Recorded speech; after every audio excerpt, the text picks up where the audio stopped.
granted people our Homeland Security warrants to investigate people that were enemies of the United States. He ruled in favor of President Trump earlier in closing the grand jury indictments on 2 cases that were ultimately dismissed. He has a history of real independence on the court. Would you like to know the trivia about this judge that you would like to care about? You ready for the trivia? Very important trivia. You know how I feel the personal is political and vice versa? This judge went to Yale Law School. Guess who his roommate was at Yale Law School? None other than Brett Kavanaugh. This judge's Yale Law School roommate was Supreme Court Justice Brett Kavanaugh. I'm guessing they're friends. Typically, when you've been roommates, even if you're not buddies, you're friends. You have a shared past, a history. You went to the same classes together. You ate in the same cafeteria together. You slept in the same room together. You know each other in a way that, other than being a roommate with someone, you can never know. And this judge is an independent judge. Not a Democrat, not a Republican. In other words, he might have been appointed by a Democrat or Republican. Frankly, I'm not sure which one. But he's really staked out an independent record. And this judge is the judge at the heart of the Venezuelan people that went out of this country, presumably back to Venezuela, on a plane that the federal government is accusing as being 200 members of Tren de Aragua, which is a notorious, horrid criminal gang. And President Trump already had said via executive order that gangs were akin to terrorists. And therefore, because they were akin to terrorists, he could levy the law enforcement powers that we do against terrorists against gang members. He rounded up 200 of them. Now, the thing that the judge wanted to ascertain was, are they really all gang members? Who are these 200 Venezuelans that you've rounded up? Maybe some of them are not. And so the judge wanted to have an evidentiary hearing. But it's a balagan. It's a mess. Because the judge issued a written order that did not direct the plane to turn around. He issued a written order that said, I want a hearing. The plane was already up in the air. Plane landed. Another country saying, I'm sorry, we're out of American jurisdiction now. Notwithstanding the fact that it's an American plane with people that were in America. We're not in your jurisdiction anymore, Your Honor. And we are landing where we said we were going to land, but you didn't order us to turn it around. We are not directly contravening your order. So I don't know what's going to happen with this case. We're going to see. We're going to watch it. But what has happened in the immediacy of the case, not the merits of the case, is that President Trump decided to go after the judge, which is wrong. Okay? Full stop, wrong. And I say that to you as a lawyer who graduated in American law school back in 1984, who was admitted to the bar in New York and Connecticut for many, many years, and who is also now a practicing elected judge in Connecticut. And I say to you, with full-throated meaning behind it, that when a president goes after an individual judge and says an individual judge should be impeached, he's out of line. He's out of line. And that's what Chief Justice John Roberts said to him. You're out of line. You stay in your lane. We'll stay in our lanes. Whether or not this judge's initial order is enforceable now that they're in Venezuela, we'll leave it to an appellate court. I'm sure somebody else is going to decide it. But the issue of the battle between the executive and the judiciary is a separate issue. 203-333-9422 is our number. You can call me at 203-333-9422. We have a lot of news today, and a lot of it, believe it or not, has to do with the environment. So we're going to get to what's happening in Fairfield in particular. We're going to get to the kinds of legislative proposals that are in front of us in Hartford.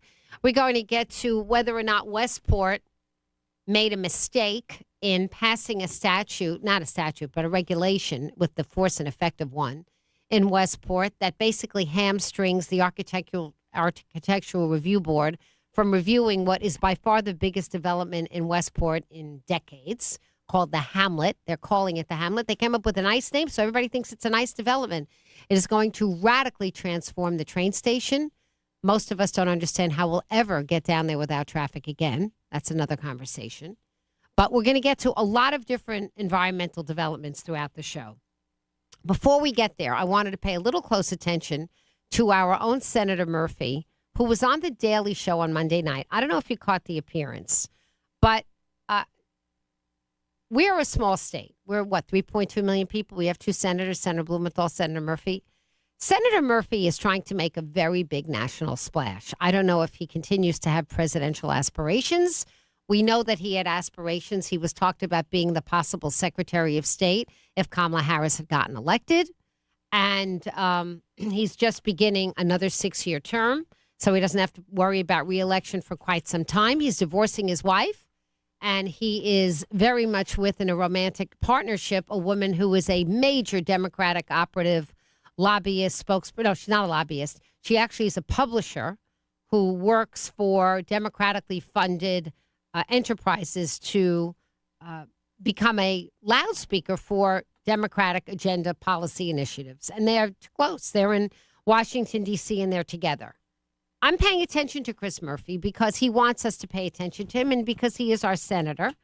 So I thought that you would want to hear a little bit of his interview with Jon Stewart in case you missed it.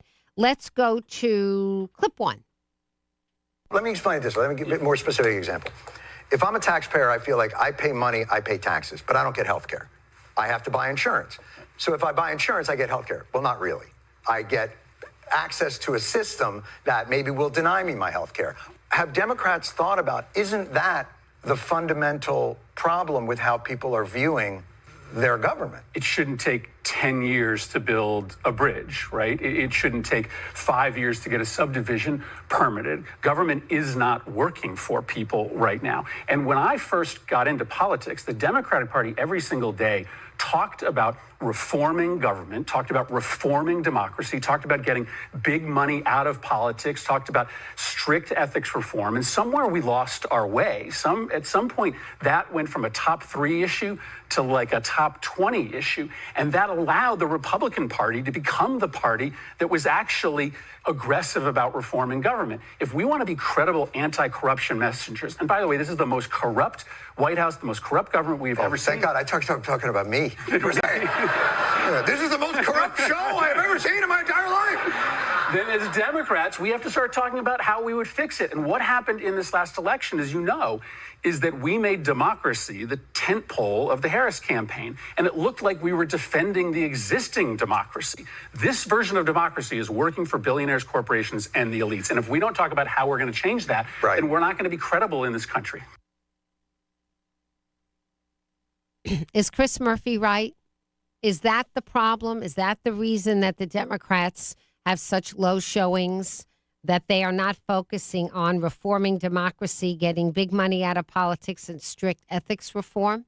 You think he's right? Does that touch a nerve with you? Let's hear clip 2. So you can't, I don't think, get a lot lower than 27%. Right? Oh. Right. And listen, I wouldn't bet on it, friend. And listen, here, the opportunity of this moment is, given how legitimately upset people are at what has happened over the last week. This is an opportunity for the Democratic Party collectively to show that we are ready to meet this moment, show that we are ready to engage. If you had to put together the dream team tomorrow to start this project, what are the groups that you're pulling together? What are the people, and how are they getting started on creating this cohesive governing philosophy that says government is still important as a counterweight to not just legislative power or executive power, but of corporate power and of world interventionist power, and we need it. Could you name 3 people that you'd put on that task tomorrow? Well, listen, I think every single Democrat has to be a part of this. So what do you think? 203-333-9422. Is Chris Murphy's message a message that resonates with you? Do you think that he has the recipe? 203-333-9422. We'll be right back. There are so many in our community who make a positive impact, from innovators and leaders to local businesses and nonprofits. They do so much for Connecticut. We will recognize them with the WICC Impact Awards, and we need your help. Submit your nominations now across 6 categories at voiceofct.com. Then join us on May 14th at Fasano's Four Seasons in Stratford as we recognize your nominees. Honor those who've helped to make Connecticut better with the WICC Impact Awards. WICC 600 and 95.9. Online at thevoiceofct.com. Thanks to Fairfield University Graduate and Professional Studies. Ramadan Mubarak, from the AB's Falafel family to yours. Life's busier and crazier than ever, and nothing is more disappointing than a lousy meal. But you'll always have a great meal at family-owned AB's Falafel. AB's Falafel is consistently voted best Middle Eastern food in Connecticut. At AB's, you'll enjoy the freshest and most flavorful falafel, kebabs, salads, and shawarma, all made with care from family recipes. From the AB's Falafel family to yours. Ramadan Mubarak, 10 Broadway Road, Trumbull, and absfalafel.com. Service, repair, or replace your AC or heating system. Go to BassoPHAC.com. Steve Basso Plumbing, Heating, and AC. Everything is better with Basso. BassoPHAC.com. Do you truly understand the impact of taxes on your retirement savings? Would you like to keep more of your hard-earned money? Attend Bridgelight Financial's Taxes and Retirement event, March 18th or 20th at El Palio in Shelton. It's a free workshop discussing real tax saving strategies. Click BridgelightAdvisors.com and register. This is Bill Levitt, President of Bridgelight Financial Advisors. We'll show you real tax savings on your savings. Come to our next event at El Palio in Shelton. Register today at BridgelightAdvisors.com. BridgelightAdvisors.com. Discover the finest flooring in Southern Connecticut at Courtesy Carpet. With over 50 years experience, we've got your flooring needs covered. From intricate area rugs, durable vinyl and laminate to elegant stair runners. Shop anywhere, but make sure to see us before you buy. Visit CourtesyCarpet.com to explore our extensive selection. Visit Ellen, Jay, and the team at Courtesy Carpet, Route 111 in Monroe. Trust us, the experts in quality flooring. Because at Courtesy Carpet, your satisfaction is our courtesy. If it's on your mind, it's already on hers. The Lisa Wexler Show, WICC 600 and 95.9, the voice of Connecticut. Hola, bola. 203-333-9422 is our number. You can call me at 203-333-9422. So Chris Murphy was on The Daily Show, and I wanted to know if you thought that he had the solution. And we'll go a little bit to the calls. We've got a lot more to talk about here. Let's go to Karen from Milford first. Hi, Karen. Welcome to the show today. Hola. Hi, thank you. Sure. I think Chris Murphy is absolutely wrong. I think this is a Democratic talking point. They keep continually saying one sentence, that Trump and Musk are only for the billionaires. That is a complete falsehood. And the reason they keep repeatedly saying that is basically, I think they think that people are ignorant and they want that talking point to stick. And the reason he's saying it is because they're exposing all the government waste and all the secrets, and that's why they're so up in arms. Karen, are you somebody who has ever voted for a Democrat yourself? Once in the past, yes. Okay, but mostly you would I affiliate right now as either an independent or a Republican? Yes, I'm an independent. You're an independent, okay. And yes. So you represent a very large swath of Americans. You know, the Republicans are now the most popular party they have been in many decades. And they clearly are sending a message to the majority of Americans, not necessarily the majority of people in Connecticut, by the way, but to the majority of Americans as a whole that resonates with them. So you're hearing Chris Murphy and you're saying that's still not a message that's going to get you voting for a Democrat. That's true, because I feel that since Doge became into power, that they're exposing all the government waste and all of the little hidden things that they're funding. They're non-GMOs. And I find that that exposure is making them defensive, and they're using the posture of, oh, they're making tax breaks for billionaires, which is not true. Are that's you the looking on the talking point. Doge website yourself, by the way, because it's been changing daily? Are you looking at it? Well, no, I'm not looking at it, but I find, and I've seen them speak in the past, especially Chuck Schumer, about getting rid of government waste and spending and stuff. But it was okay when they said it. But if these people say it, they say, "Oh, it's for the tax breaks for the rich," and that is totally not true. Okay. Thank you, So- Karen. Really appreciate your thoughts today. And do call again. 203-333-9422. We're talking about whether or not Chris Murphy got on Jon Stewart's show. You know, that's a national platform. And he said that Democrats have stopped talking about the things that he thinks they should be talking about, which is reforming government, which is interesting because he says reforming government. And frankly, that is what Doge is trying to do, although they're doing it with a hatchet, less of a scalpel. Let me tell you where we are with that in terms of judges. One judge has said that thousands of probationary workers have to go back to work, and they are, in fact, going back to work, including many thousands who were working for the FAA that were temporarily canceled. Those people are reporting back to work as of yesterday.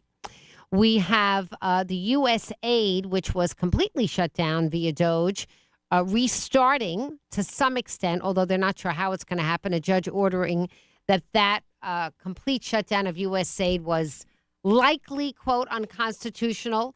But one of the things the judges are doing, and you need to understand this, is they are saying not that the federal government doesn't have power to shrink the federal government, but that they shrunk it without going through the proper process to do it. And one of the recent judicial decisions was that Elon Musk needs to go through Congress to get confirmation, actually go through the Senate to get confirmation, because in fact, what he is doing is akin to what a cabinet member does in terms of the extent of his power and how he is implementing his power. And I predict that that will be listened to.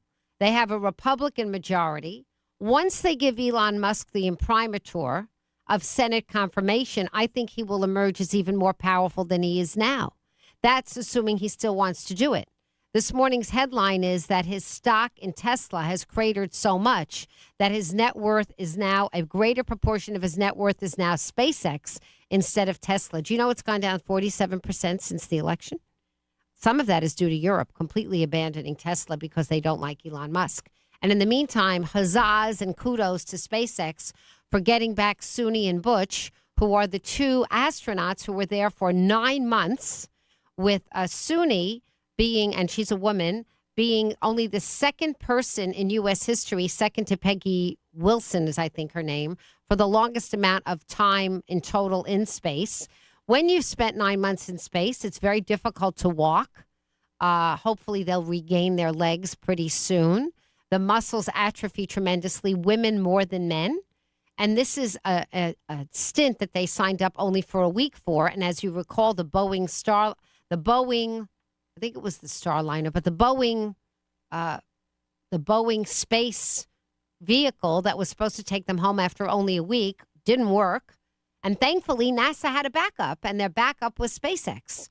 But it took 9 months before we made the switch. So they came home with two other astronauts yesterday. They were greeted by a pod of dolphins in the water. And they said when they came out that one of the first things you can't do in space is smell or taste very well. And the smell of Earth overwhelmed them. And they were so happy to smell planet Earth when they came out of their capsule. So congratulations and welcome home to our astronauts who were there as a result of Elon Musk. So this man, you know, you can hate him, you can love him, you can say, I would say he's a genius, but flawed and probably a little crazy, because most real geniuses are. This man is a genius, but he's a little bit crazy too. And in terms of the federal government and what Donald Trump has instructed him to do, you can go on the Doge website. So the Doge website, DOGE, tells you day to day how they're cutting, where they're cutting, and they backtracked. They admitted that they added a lot more zeros to the savings of different programs at the beginning than they even were saving. They made a lot of mistakes. They're learning as they go. But the judges are saying that in general, Trump is going to be allowed to shrink the government, but he may not be able to shrink it the way he's doing it.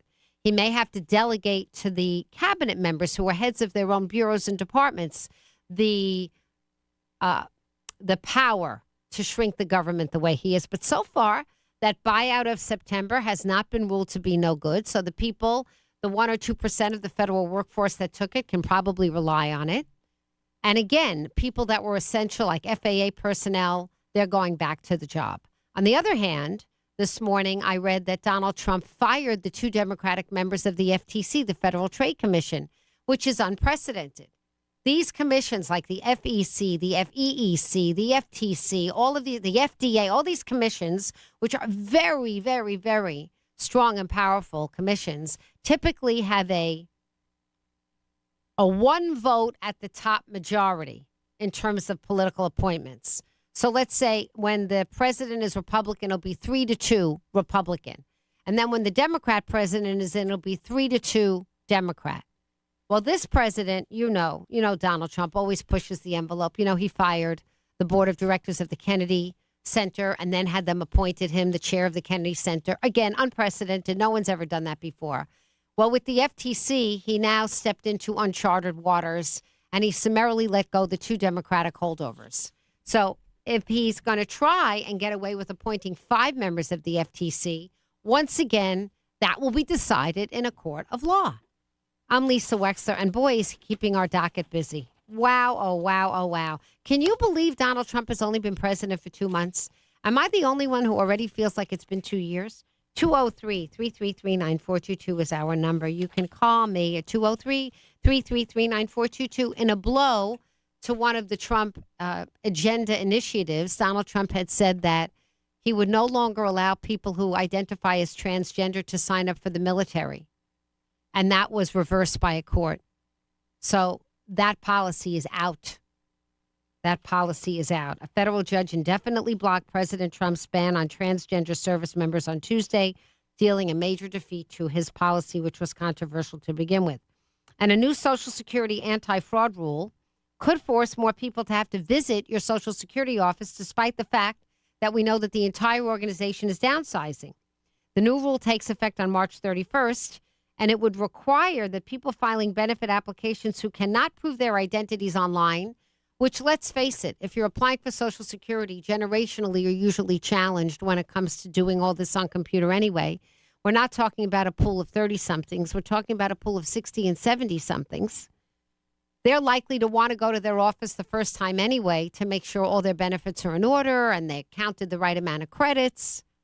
Anyway, it's going to be a big problem because if you can't prove your identity online, you're required by law to show up in person to get your claim for Social Security approved.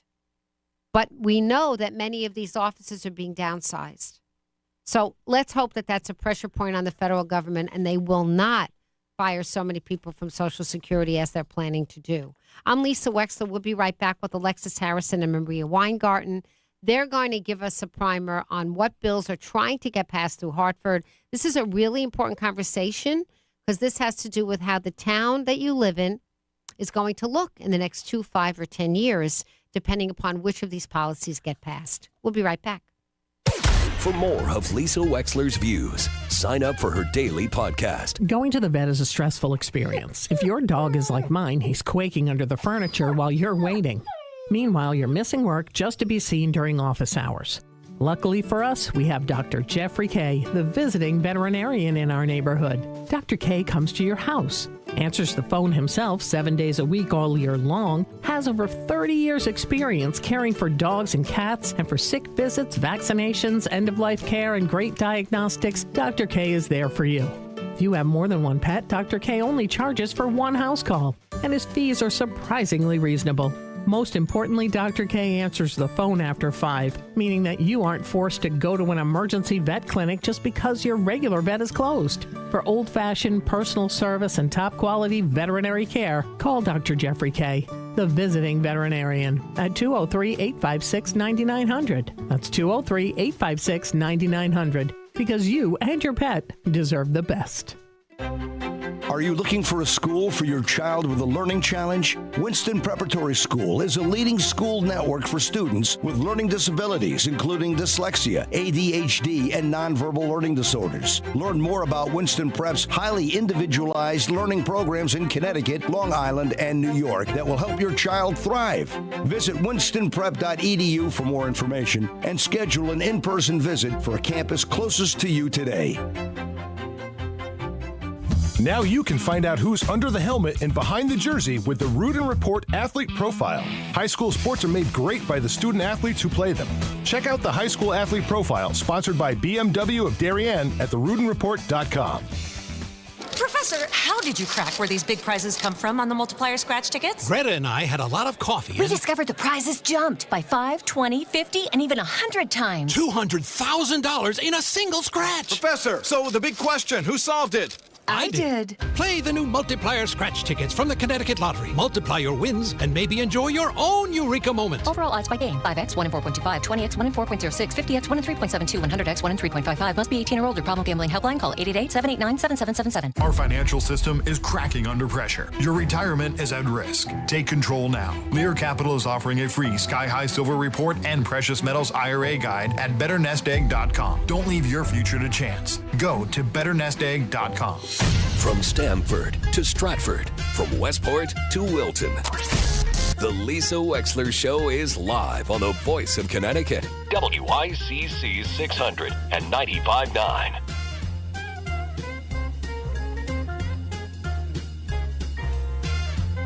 Hola, welcome back to the show. I think I have the right mics plugged in. We are joined now by two gals who have done the public of Connecticut a great service in their volunteer moments, and these people work full-time and have lives like the rest of us.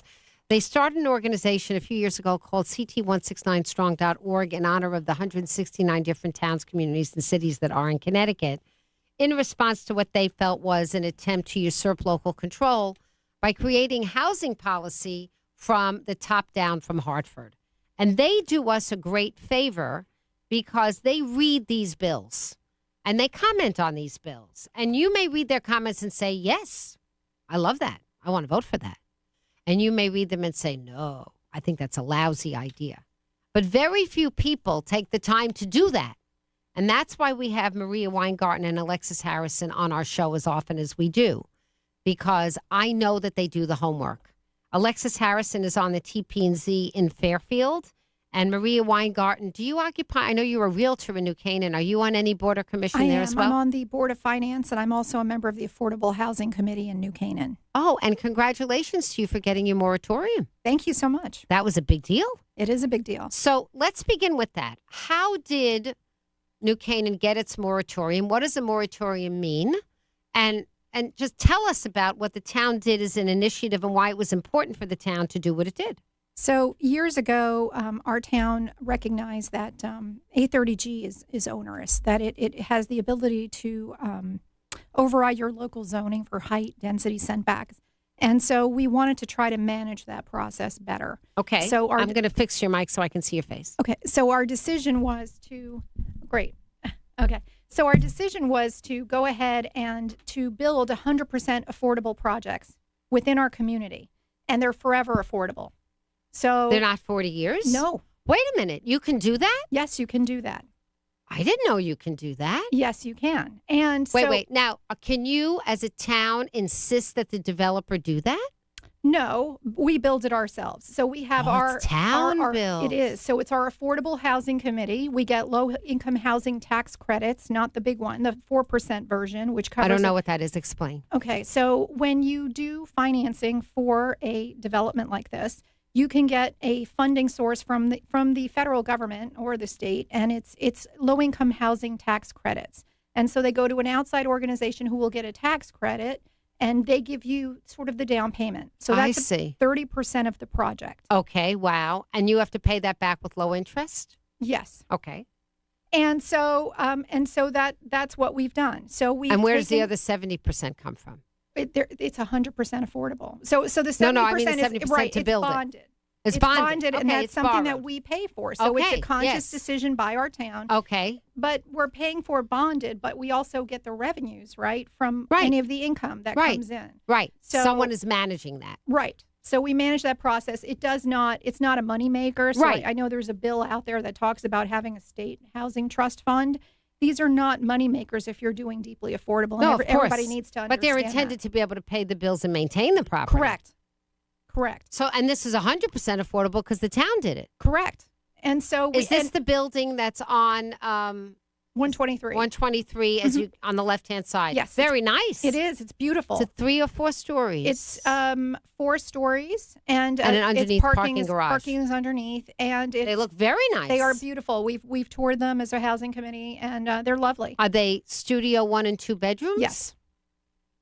And who's available to live in them? Well, it's anybody who's under. It's the typical 60 to 80%, I believe. It's 80%, I think, mostly is what we have in there. Meaning, so your income level can't be more than 80. So your 80%.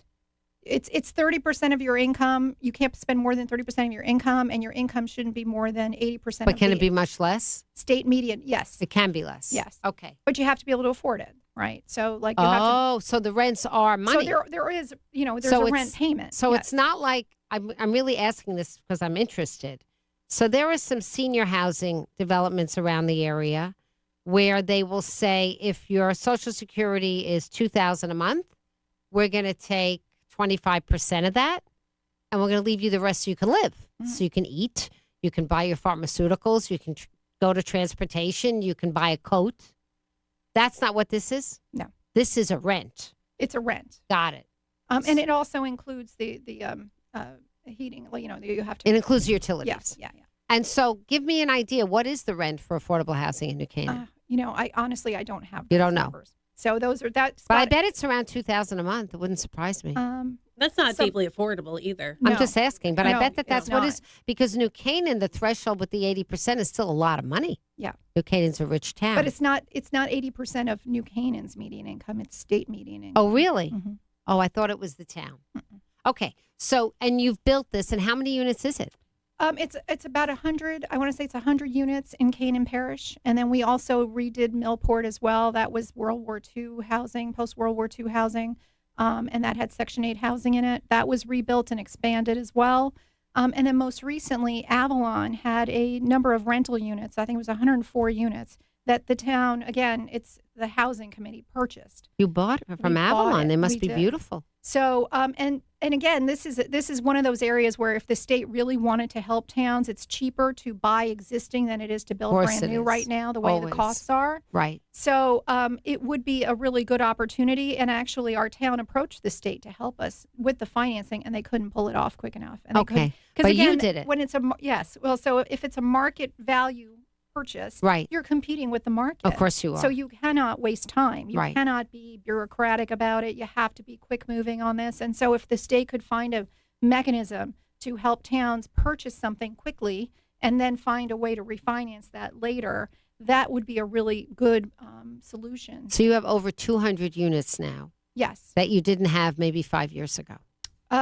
Yeah. Well, yes, correct. So, and We're just under 4% affordable right now, 3.9. and so what made you qualify for the moratorium, Maria? So to qualify for a moratorium, you have to have a certain amount of percentage. I want to say it's 1.5% of your housing stock you have had to created, and then you can apply for a moratorium. Okay. It's And- not easy to apply for a moratorium. And how many years does that mean that the 830G applications cannot come before your P&Z? For 4 years. 4 years, and then you have to start again. Yes, but because we have Millport and we now have built Canaan Parish, we still have enough units to get another moratorium in 2028. That's wonderful relief for the town, and I congratulate you for that. I'm also happy for the people in New Canaan who can occupy those units. It's wonderful for them. Absolutely. It's really wonderful. Was the town as a whole supportive of this policy? Yes, and we've been doing this for a long time. So Mhm. we've had a housing trust fund for Yeah. a very long time where that was the We have the thought money. that we have the seed money to create. We just started it in Westport. Yes. Matt Mandel has been leading that effort. Congratulations to you, Matt. He's does amazing wonderful policy He's great. initiatives. Great. And he, as a member of the RTM, was a leader in creating this affordable housing fund, which is coming, I believe, out of permits. I think that's how it's coming, permit fees. And it's already collected several $100,000 in a relatively short time because so many people in Westport are always redoing their houses and they need permits and whatnot. And hopefully we will have that kitty to be able to do what you've done in New Canaan, which is remarkable. Yeah. So, all right, Alexis, you've been quiet sitting I there. do want to Thank you so say much. Fairfield, Yes. my hometown. Yeah, let's talk I about do. Fairfield. We're actually going to be getting our moratorium probably any day now. We applied for it back in December, and it's been about a 30-year journey, mostly on private development, private developers building 830G units, unlike New Canaan, which is a great example of local communities doing hard work and creating affordable forever. Yours is housing. as a result of developers and pushback and building so many affordable housing units in the private sector that you qualify. Correct. Which is frankly the only way I thought people could qualify. So it's interesting how New Canaan has approached it differently. So, but I'm understanding that notwithstanding this moratorium, you still have 1,000 units pending, and they got in before the moratorium deadline, so they have to be heard and evaluated now. Yeah, we're in a very busy time at the TPC right now. We meet once a week. We've been meeting once a week since September. We typically meet twice a month because of that influx of applications that we got as a result of the impending moratorium, which is great news. But it's been a long journey and a hard journey for many neighborhoods who've had to endure, big, dense. But these 1,000 units have the ability to change various neighborhoods too. Can you drill down with us, Alexis, and be a little more specific? What is pending and what can the community do if they have an issue with something? Yeah, absolutely. And I do say on top of the 1,000 pending units as a result of these applications, we also have 1,000 approved units that have not been built yet. So there's. And how long do they have to build? Is it forever? It's Are they not forever. grandfathered in if they're approved, or do they have to be built within a certain time? I think that permit now lasts 15 years. I think they've extended 15 it. years. Yeah, I don't quote me on that, but I'm pretty sure it went from like 5 years to 15 years, so they have some time. Sometime they have a generation. They do. Okay. So that's what's going on in Fairfield. But I always say, come down to the TPZ. We want to hear from the public. We want to hear your expertise. Are your on meetings in neighborhood. person? Our meetings are in person. They're remote. So but it's wonderful. also easy if you're on the train or you're still in your office. People can just hop on Zoom and do that. And we did that last night. Actually, we have we're thinking of redeveloping, or a developer has an application to redevelop the Circle Inn Hotel, which is. I've heard about that, yeah, and I've read about it. It seems to be a very ambitious development from what I've read. Right. We appreciate the vision of the developers, so we'll see how that lands. So we just finished up that public hearing. We had 4 nights of public hearings, so we had a lot of. How does the input public from- feel about that? Well, a lot of mixed reviews. I think that I'm a lot sure. of people are aligned with, yes, we need to redo this hotel. It's been very tired looking for many years, but it would be, gosh, a few hundred apartment buildings plus a redo of the hotel plus a diner that's on site. And what's very unique about this property is that it butts the Ash Creek estuary. Oh, you have to be careful. So you have to be very careful. That It's has some of very the most beautiful bird watching around. Yep, it's a migratory Oh, flyover. it's- Very you got- special. Very special. Very special. So, and how high will it be? Because right now it's pretty low. The ceiling is pretty low. It's about, I think, 4 stories, but it's also configured on a hill, so it looks higher from a lot of the. You got to watch that. Yeah. Which is why we want public hearings and why we want the commission to deliberate, because these factors are really important. To Now, make the that's not decision. coming in as an 830G, is it? They actually did apply for an 830G. The developer has called that their Plan B. In case It's their Plan B. because the commission has discretion to change the zone, is what they're seeking. So if we don't do that, then they have their Plan B. And I actually asked the developer, I said, well, what is your vision? Is it X with the apartments and the hotel and the diner, or is it apartments? Which is it? I personally don't like the idea that you can have 2 applications at once, but that's beyond my control. Okay. And you can't say too much because you're a hearing officer, so I won't press you on that.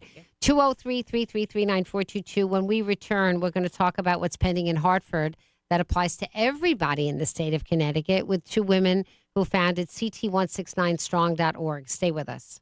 You're listening to The Lisa Wexler Show on WICC 600 AM and 107.3 FM. Want more from Lisa? Subscribe wherever you get your podcasts. Your business or service can reach thousands of listeners with The Lisa Wexler Show. Lisa's listeners are devoted and loyal. They should know how great your business is. Advertise on The Lisa Wexler Show. Lisa will work with you directly to craft a message that resonates with listeners, plus you'll get introduced to the members of The Lisa Wexler Show family. Advertise on The Lisa Wexler Show. Just email Lisa at voiceofct.com. That's Lisa at voiceofct.com. Looking for a reliable dentist in your neighborhood? Columbia Dental's Norwalk office is here for you. Located at 91 East Avenue, our team of general dentists and an oral surgeon are ready to serve you. As part of the Columbia Implant Center network in Manchester, we offer 7-day-a-week services, including an in-house digital dental lab for same-day emergency care. Visit our website at columbiadental.com for more information and to book your appointment today. Your smile is our priority.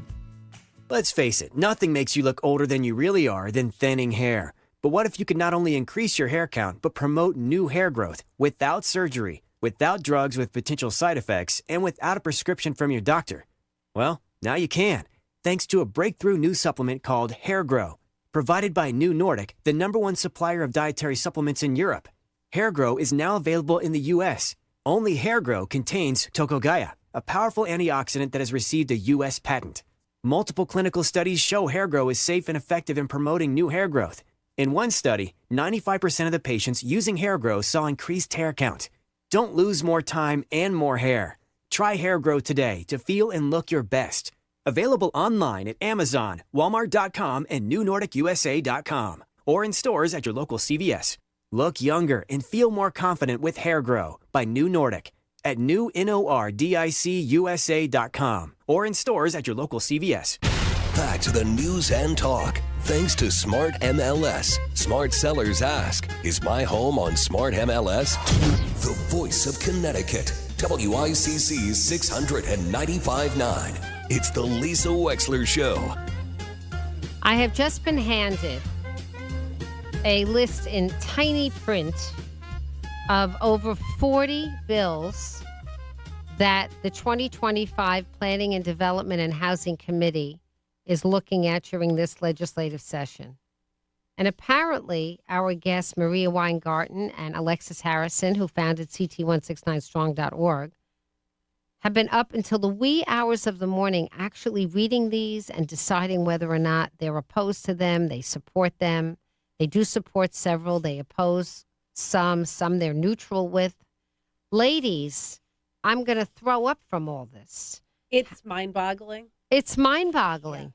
Yeah. We've been at this for 5 years now. I know Maria is chomping at the bit to get into the bills, but we have never seen a session quite like this.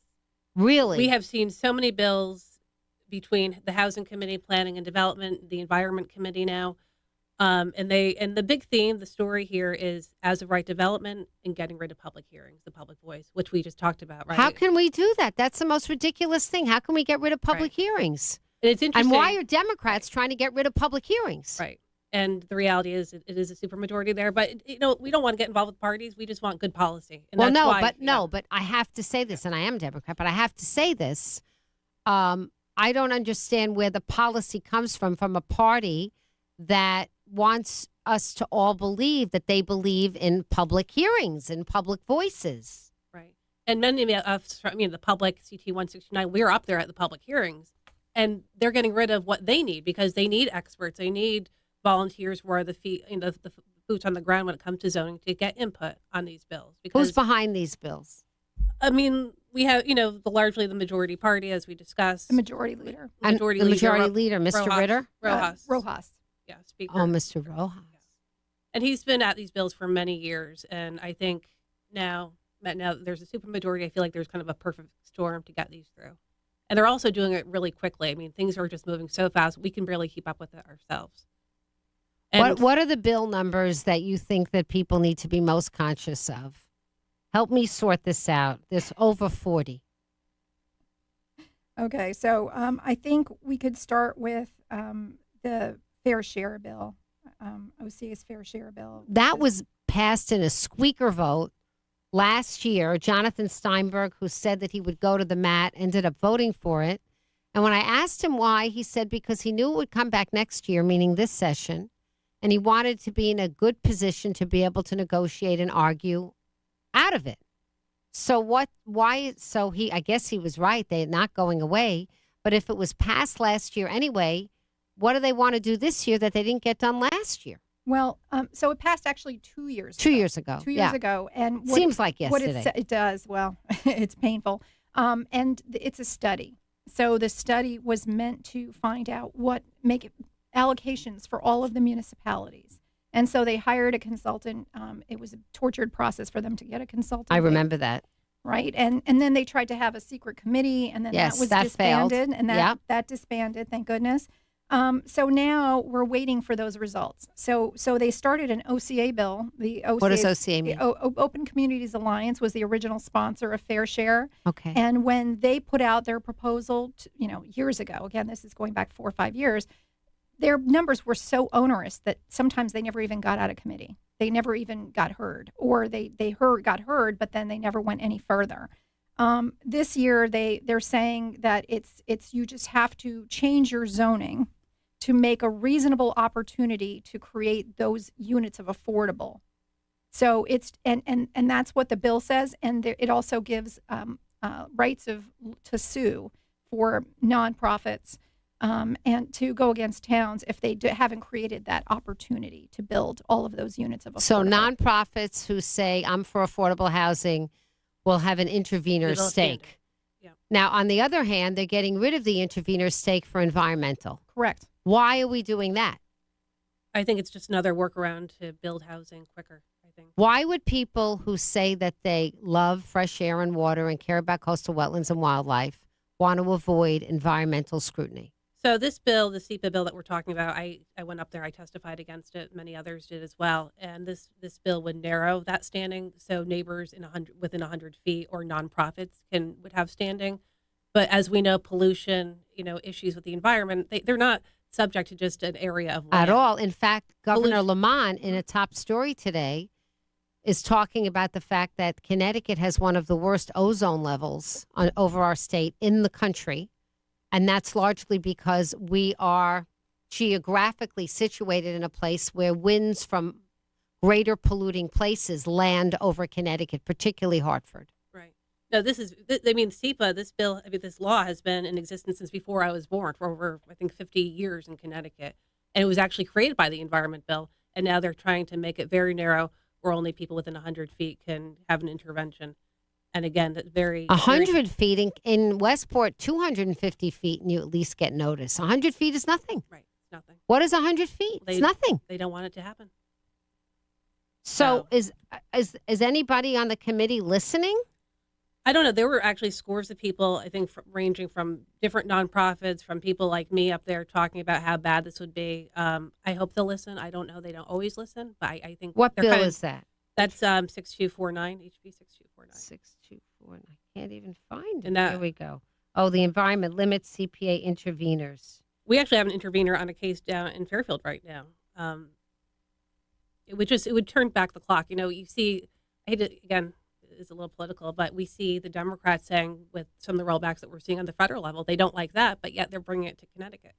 So it's a bit disingenuous. So now you have something called very bad bills, school construction, and as of right. What do you mean as of right? Sorry. You know how many neighborhoods? That shouldn't have been as of right. Sorry. Okay. What is that? It's a typo at 2 a.m. At 2:30 in the morning is a little Okay. blurry-eyed, but right. Oh, that bill has all those elements. So that's SB 12. So SB 12 originally was a dummy bill, and then they threw 6 other bills that are still sitting on this list into that dummy bill. So basically, towns that kind of get their 10% threshold of 830G, they would get more school funding. Of course, they'll need more schools if they meet that threshold. But, towns are punished who don't meet that 10%. I see. And the reality is most towns are never going to reach that 10%.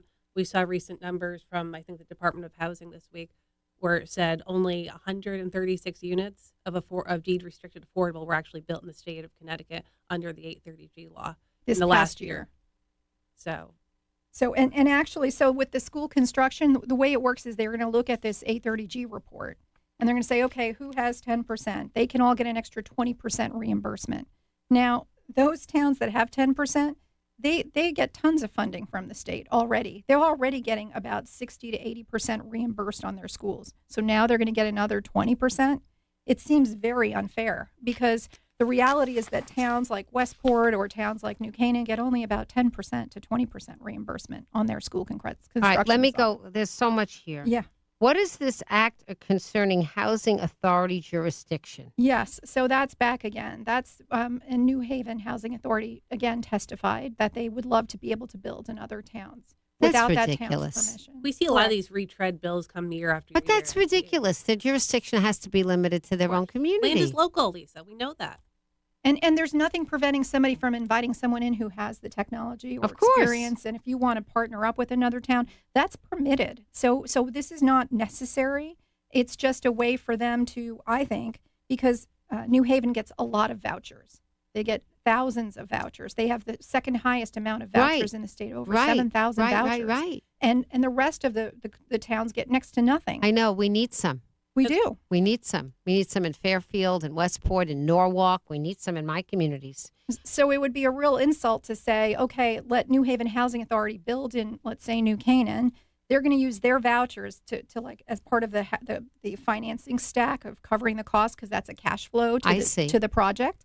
And then they're going to get credit for those vouchers still. Even though they weren't built in our town, New when Haven. we're the one, when whatever town they're building is the one who's going to have to pay all of the human resources, the school costs, the food pantries, anything else that's needed for those human services, those are all going to be absorbed by the town. And again, it's an absentee landlord. Marie, what's this one? 1 acre zoning everywhere in Connecticut. Sure. What is that? Yeah, that's what the bill, all of a sudden, in one line within the bill that has a lot of good things, adds this, that the zoning in the entire state everywhere will be 1 acre zoning.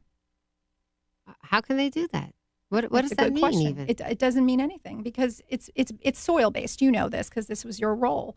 So you can't possibly do that in areas. It's lunacy. It is. All of Weston is 2 acre zoning, just for the record. Easton has farms and 3 acre. Reading is 3 acre zoning. They give water to most of Greater Bridgeport. There's a part of New Canaan that's 4 acre zoning, and the reason is because it's our watershed and it's where the reservoirs are. I know where it is. So it's exactly where you need it to be, and those protections were put in by our elder statesmen from years and years ago who were very smart about trying to protect us. And so this is now again just trying to erode any sort of local decision making and local control. I mean, the theme is, and we've talked about this a bunch, is zoning is precluding people from thriving in Connecticut, that it's keeping people from living here, and it's keeping from proper affordable housing being built. And there's not the recognition that towns, as Marie just talked about, as I talked about, Fairfield, New Canaan, a lot of other towns do hard work to create affordable housing. I think that Westport does too. Westport too. I mean, I'm not to leave anybody out. Westport, absolutely. Right. Greenwich as well. And Greenwich Norwalk. as well. We've Norwalk, had Mayor Darien. Rilling on. Norwalk has done amazing jobs with affordable housing. Right. But we also deal with so many other issues. I mean, we're seeing in Hartford right now talking about the public benefits on our electric bills. We have high insurance rates. It's not a business-friendly climate. So I think we have to look more holistically. What is the cause of of the outmigration happening in Connecticut? So, ladies, I want to thank you. I mean, I could spend 3 hours with you. It's very dense, but your work is so important. CT169strong.org to drill down on what's going on and find out how it affects your town or community. Maria Weingarten, Alexis Harrison, thank you so much. Thank you.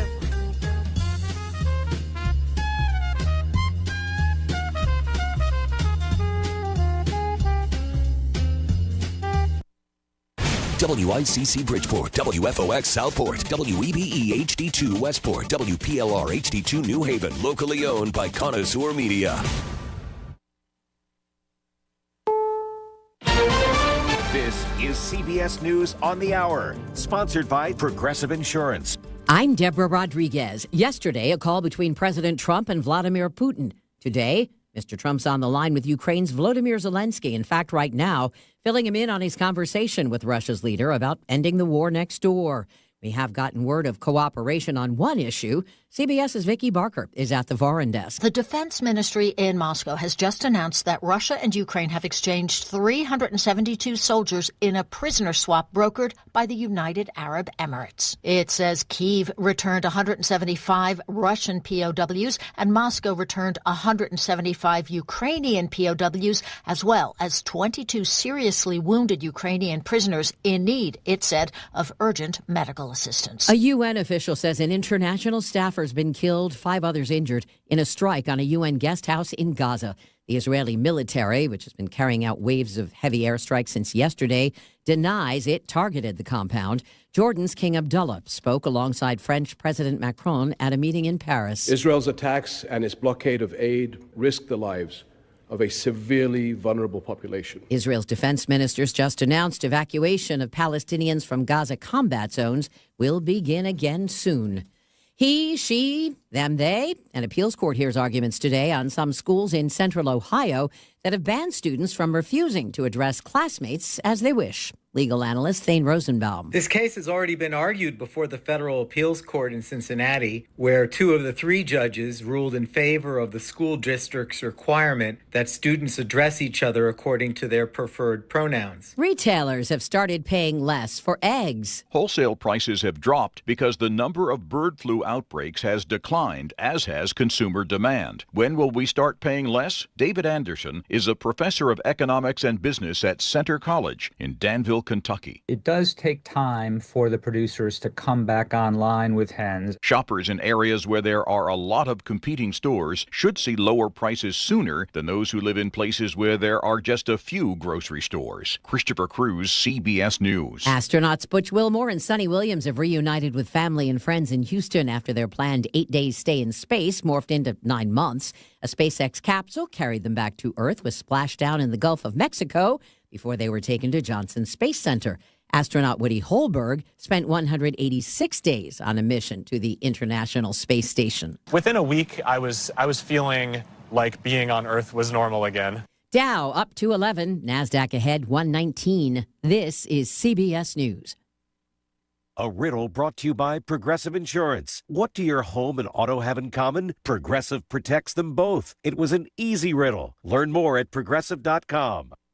The impact of a meal goes well beyond feeding our bodies, because feeling full can sound like this. How did the interview go? I did it! I got the job! I can't believe it! And like this. Mom, I got first place at the science fair with my volcano project. That's amazing, sweetie. Congratulations. Because when people are fed, futures are nourished, and everyone deserves to live a full life. Join the movement to end hunger at feedingamerica.org/act now. Brought to you by Feeding America and the Ad Council. When it comes to making plans, you are the best. What about those round trips, which are perfect on your way there and perfect on your way back? Or those meetings with friends, surprise parties, camps, birthdays. The same way you plan for the important moments, start planning to protect you and your loved ones from a natural disaster. Sign up for local weather and emergency alerts. Prepare an emergency kit and make a family communications plan. Get started at ready.gov/plan. Brought to you by FEMA and the Ad Council. This update is brought to you by the Connecticut Lottery. Play your favorite draw games at ctlottery.org. Odds vary by game. Must be 18 or older to purchase. Help is available for problem gambling. Call 888-789-7777 or visit ccpg.org. Today is Agriculture Day at the state capitol in Hartford. Over 40 agricultural organizations will have booths to showcase their products in the first floor atrium of the Capitol. Governor Ned Lamont will also lead an awards ceremony where Connecticut farmers will be recognized for their product. The focus of the event is to highlight the importance of the agriculture industry in the state. And March Madness begins this week. The back-to-back national champion UConn Huskies are going to take on number 9 Oklahoma at 9:25 this Friday in Raleigh, North Carolina in the first round. UConn women will open the NCAA tournament versus Arkansas State on Saturday at Gamble Pavilion at 1 p.m. on News 8. The Yale Bulldogs will head to Denver to face the number 4-seeded Texas A&M this Thursday at 7:25 p.m. And Fairfield women will be facing number 4 Kansas State in the round of 64 at 2:30 p.m. on Friday in Lexington. For the Voice of Connecticut, WICC, I'm John Kamal. Attorney, advocate, author, public speaker. The Lisa Wexler Show. Flip that switch and turn on your brain. Here is Lisa Wexler. Hey, listen, I want to tell you that this is the first time that we are doing something called the Impact Awards here on WICC. Now, you who listen to the show and Melissa's show and Paul's show, you know how many people we interview, we showcase on our shows that really make a difference in Connecticut. And this is the first year Jim Naughton is going to be our MC at this wonderful inaugural awards. That's going to be at a beautiful restaurant. And we invite you to attend the restaurant. We want you to come to the big event. It's going to be in May. But we only have a week or so before we are closing the nominations. And I'm asking you, I want you to think about a guest, somebody that has been on WICC or maybe somebody that hasn't necessarily been on WICC, but you think makes an enormous impact in our community. Maybe they should be on WICC. That has impact. And it could be impact in the nonprofit sector. It could be impact in the private sector. It could be impact in innovation. We have all different categories. We really need your input on this. We want you to be the basic nominators. We have committees. We'll do our own nominations, but the ones that come from you are going to be the best. And so if you have somebody, you don't have to give us the whole bio. You don't have to make a whole mitzvah about it. We want to know who and why you would nominate for somebody or even a business that has had a substantial positive impact on our community. Somebody that you think deserves to be recognized and honored for their impact. And the reason that we're doing these awards is because we feel that these are the unsung heroes of our community. That there are people who day in and day out are working towards, maybe they're working towards a better cure for cancer, something as extraordinary as that. Or they're working towards a better way for you to get transportation someplace. Or they're working towards, I don't know, a better sandwich. Do I know? But whatever it is that you think that people are doing in our community that affects you, that affects our community, that makes this area the kind of place that you love living in, those are the people we want you to nominate. So, and you can go on the WICC voiceofct.com website. You'll see a big page, the Impact Awards. But if you don't see it or you're having trouble, send the person to me, Lisa at voiceofct.com. Couldn't be any easier. I'll pick up the ball and make sure it goes to the right committee. You've only got about a week, and we really would love this first inaugural event to be fantastic. We can't do it without your help, and we also want you to come. I don't have the details right in front of me. When I do, I'll tell you about them, but I know that it's in May, and the seats will be open to you, to the public. They are very modestly priced. They're going to sell out quickly. And you'll be able to see me. You'll be able to see Melissa, Paul, all the people you love here on WICC will be there. We'll have our staff, the people behind the scenes. It's really an opportunity for you to say, I love this radio station. Your radio station makes a difference to me during the day. It gives me information. It puts a smile on my face. And I want to be there to say thank you and to honor the people that you think we should honor in our community. So please, I'm asking you. They're called the Impact Awards. This is the first year we're doing it. We have about a week or so, and then we're going to close the nominations. You know somebody who has made a positive difference in our community, and you think that person ought to be recognized. We want to know about that. And I want you to tell me at least at voiceofct.com, okay? And then if there's a form you have to fill out, I'll send it back to you, et cetera. I don't like to make things overly complicated. 203-333-9422 is our number. You can call me at 203-333-9422. I know we got an earful of just how exhaustive this housing agenda is. And the danger of it is to not pay attention because other things have been in the news a lot, like utility bills and public benefits and possible cuts to Medicaid and the environmental stuff that's going on. And all that stuff is really important. We're trying to pay attention to all of it. But you know what? When it comes down to the wire, what's really important is what gets built on your corner and how the community that you've invested in and that you love is going to develop and look. And nobody is suggesting, nobody, that we don't need more affordable housing. Can I just say that loud and clear in case anybody doesn't know me? Of course we want more affordable housing. We need affordable housing. But we need affordable housing that is built in connection with the character, the individual character of our communities. And I personally believe that it are the local boards and commissions, everything from your inland wetlands to your conservation to your planning and zoning to your zoning board of appeals. I believe it are those volunteer commissions of people that really know their town that make the best decisions about where and how these buildings should get built. It's my belief. And I really do believe in local decentralized control over these issues. What makes Connecticut unique is the fact that we have 169 different towns and communities. And the reason I chose to live in one is because for whatever reason, one appealed to me more than another one. And that's the same thing with you. And we want to retain that. We want to retain the character of our communities. 203-333-9422 is our number. You can call me at 203-333-9422. So let's talk a little bit about all the environmental news in the news.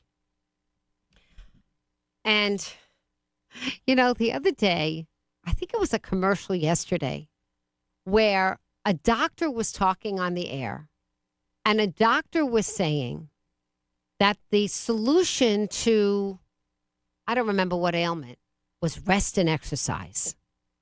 And I thought to myself, did you just hear what you said? You just said the solution to that ailment is rest and exercise. Well, you realize that you're saying two contradictory things in the very same sentence. And I've been thinking about that, how people say things and they don't really realize the impact of what they're saying. Well, are you saying I should rest for 3 hours and then run a marathon for 3 hours? Are you saying I should exercise for 10 minutes and rest for 7? What do you mean by that, rest and exercise? Because they actually are two diametrically opposite things. That's what I want to say about Connecticut right now when it comes to our housing policy and our stance on the environment. Listen to this. Connecticut Mirror John Moritz reporting that yesterday several dozen advocates descended on the state capitol in Hartford to lobby lawmakers to pass an environmental rights amendment to the Constitution of Connecticut. Why do they want to pass that? Why do they think we need an environmental rights amendment? I'll tell you why.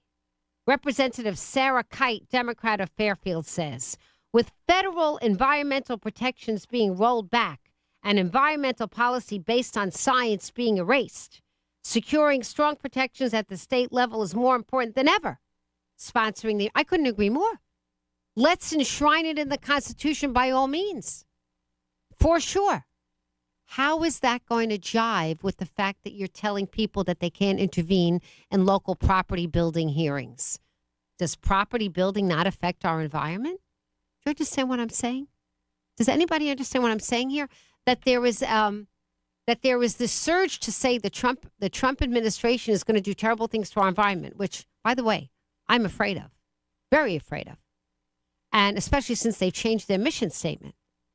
And I see that as consistent with housing bills that keep local control over housing decisions and that allow environmental organizations to intervene when they think that something is affecting coastal area wetlands or old growth trees or the deposits from sewage.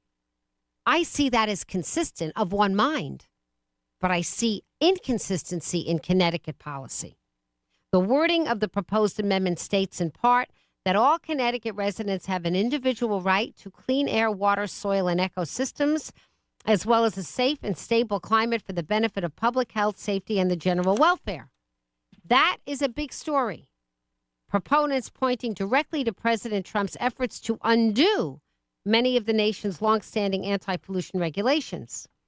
Now, more than a year ago, Governor Lamont was forced, according to this, that's the word they used, to withdraw regulations that would have had Connecticut phase out gas-powered cars by 2035, after many of his own fellow Democrats said, hold on, that's only 10 years from now. We can't possibly do that in the next 10 years. And more recently, the governor drew flack because he was open, as I said to you yesterday, to an expansion of natural gas pipelines. He's trying to reduce Connecticut's energy costs. He feels he can't win. When he tries to create more electric, they get him from one side. When he tries to create more gas as a substitute for electric, he gets it from another side. The answer is, right, that we have a problem, that energy and the environment are inextricably entwined. And anytime we want to create more energy, we typically do so at the cost of our environment. So we want to do the optimal solution at any time. 203-333-9422. We'll be right back. Going out to eat for half the price? There's only one word to describe that. Sweet. It's another week of sweet deals at voiceofct.com. Half-price gift cards to your favorite locally owned restaurants and businesses. But when the sweet deals are gone, they're gone. And they go fast. So don't wait. Stay local and save some dough. Grab the half-price sweet deals now at voiceofct.com. Let's face it, home maintenance is exhausting. Renovations, repairs, and building projects are worse. Who do you call? Who can you trust? Renowned home builder David Dahl and his trusted team at Total Home Management is the solution. They take the stress out of home ownership. Every home, every client is different. Total Home Management offers custom annual home maintenance programs, which include handyman service hours to simplify your life. Not only does Total Home Management handle preventative maintenance, upkeep, and repairs, David Dahl and his team of experts have been tackling the most complex renovations, new construction, and historic restorations in Lower Fairfield County for over 38 years. Total Home Management is your one-call, one-stop solution for all your home projects. From inside your home to anything around your property, Total Home Management is here. Visit our website, www.totalhomemanagementllc.net. That's totalhomemanagementllc.net. Or call 203-962-5494. Simplify your life. We'll handle your home. Dude, I just got this car. Yeah, sorry, man. Take it to my friend. He can do it for cheap. Hi, this is Chris from Sono Collision. Don't just go to anybody for your repairs. Choose the best. Remember, you're the one that has to live with the repairs. It's your choice, so pick quality at Sono Collision. Go to sonocollision.com or call 203-939-9955. Your car will thank you. For over a century, Abriola Parkview Funeral Home in Trumbull has been a beacon of support and compassion for families navigating the profound challenges of grief and loss. Family owned since 1906, we are dedicated to helping you honor your loved ones with dignity and respect. Trust our experienced team to guide you through this difficult time, allowing you to celebrate a life well lived. Abriola.com, your legacy, our commitment. Frank Pepe Pizzeria, celebrating 100 years of Abits. My grandfather, Frank Pepe, didn't just create Abits. He created a gathering place that our family is still proud to share to this day. My mother and aunt built on his dream. Today, my siblings, cousins, and I are honored to continue the tradition. Pepe's has always been about family, ours and the generations of families who gather at our tables. Frank Pepe Pizzeria, passionate about pizza since 1925. Visit your local Pepe's today. WICC 695.9. Online at thevoiceofct.com. Thanks to Fairfield University graduate and professional studies. Sometimes the most important personal breakthroughs are made possible by medical ones. And that's why Yale New Haven Health's Heart and Vascular Center delivers the pioneering science of Yale School of Medicine, like groundbreaking research that helped redefine the international guidelines for treating heart failure, and a new procedure to detect coronary microvascular disease, often misdiagnosed in women. Yale New Haven Health and Yale School of Medicine. Together, we're powering breakthroughs with the greatest of care. Head to voiceofct.com and sign up your office for free breakfast delivered from Cakes by Sonia. It's the WICC City Line Florist Breakfast Brigade. Listen to Lisa while you're at work. Voiceofct.com. Back to the Lisa Wexler Show. WICC 695.9. So guess what we got in the mail yesterday? We got our first congestion pricing bill. We were very excited. Bill was delighted to know that he had gone under 59th Street, didn't realize it, and got a bill. It was so exciting for us. The Trump administration has given New York State until Friday to stop congestion pricing. And Governor Hochul says, no way, Jose. I like it. Look at all the money I'm collecting. Ka-ching, ka-ching, ka-ching. I am so happy. So they like it. And they are defying Donald Trump. He knows a little bit about New York City. Trump Tower is below 59th Street, remember? And just very close in Midtown. And nobody knows New York City like Donald Trump. For goodness sakes, he grew up in Queens. And he's like, I don't like this congestion pricing. It smells to me. New Jersey hated it. They tried to sue to stop it. I think it hurts the little guy, hurts the trucker, the person who's trying to get to New York that has equipment. They can't take public transportation. And it's really expensive. $9 a pop minimum. And Governor Hochul is like, no, I think we're going to keep it. The environmental advocates say it's going to reduce pollution. The people under 59th Street who live in town say once in a while there seems like less traffic.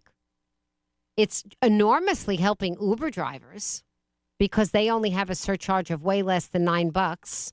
So they're taking the place of a lot of individual people. I wonder what it's doing to parking garages there. You know, there's always the law of unintended consequences. But anyway, we got our first bill. And the Trump administration is saying, you need to stop this congestion pricing by Friday. And the Hochul administration, the governor, is saying, try and stop me.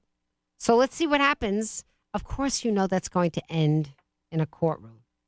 But let's see what's going to happen with that. In the meantime, the mayoral race is kicking along. I don't know who you're watching for that, the New York City mayoral race. You know, Eric Adams is still running. Governor Cuomo is certainly reported to be running. Former Governor Cuomo would like to be mayor. There's a guy named Jeff, what's his name?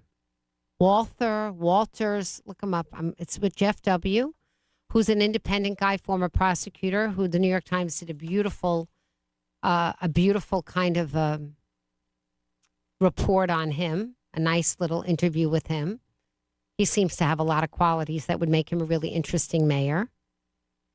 People talk about Jessica Tisch, but she probably won't run, at least this time. She's the gal that's responsible for getting the rats off the streets and making New York finally a place that has garbage bins instead of garbage bags on the streets.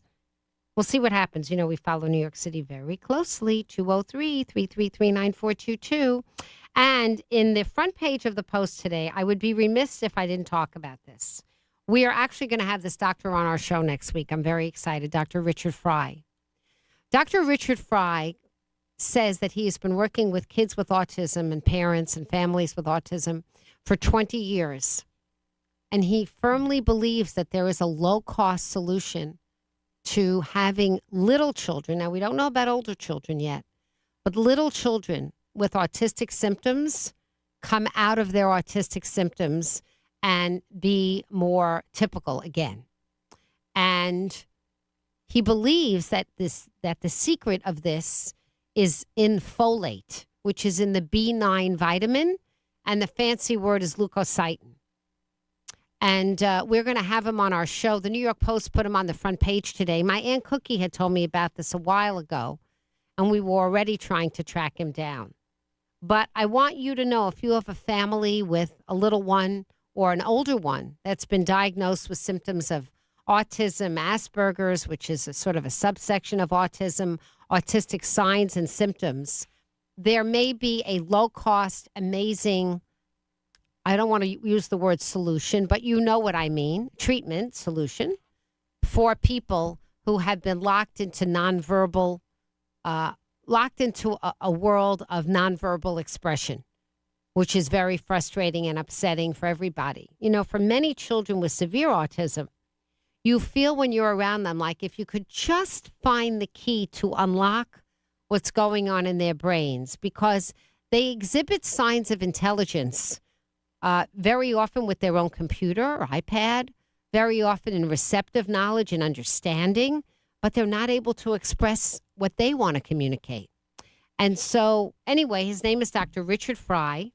You can go on the